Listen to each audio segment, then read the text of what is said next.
సరిపోదా శనివారం movie review. Cinema చూసిన తర్వాత జస్ట్ ఇట్స్ ఓకే. నాకైతే శనివారం సరిపోయింది.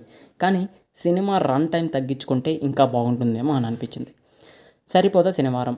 Director by Vivek Athreya, music by Jakes Bejoy, starring by Nani, Priyanka Mohan, SJ Surya, Subhalekha Sudhakar ఇలా చాలా ఎక్కువ మంది యాక్టర్స్ ఉన్నారు.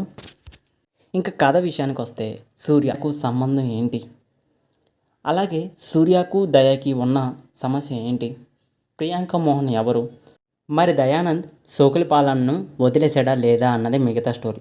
ఇలాంటి కథలు మనం చాలా చూసాం. ఇది ఒక రొటీన్ కథ, కానీ కథను కొత్తగా చూపించడంలోని వివేక్ ఆత్రేయ సక్సెస్ అయ్యారని చెప్పాలి. నాని యాక్టింగ్ బాగానే ఉంది. ఎస్జే సూర్య యాక్టింగ్ ఎరగదీశాడు. మళ్ళీ తన నటనతో అందరినీ ఆకట్టుకున్నాడు. ఇంకా సినిమాకు బీజిఎం ఒక పెద్ద ప్లస్ పాయింట్ అని చెప్పాలి. ఆ బీజిఎం కోసమైనా సినిమాకు వెళ్ళాలి అని అనిపిస్తుంది అంటే అర్థం చేసుకోండి బీజిఎం ఎలా ఉంది అని. ఇంకా నాని, సూర్య గారికి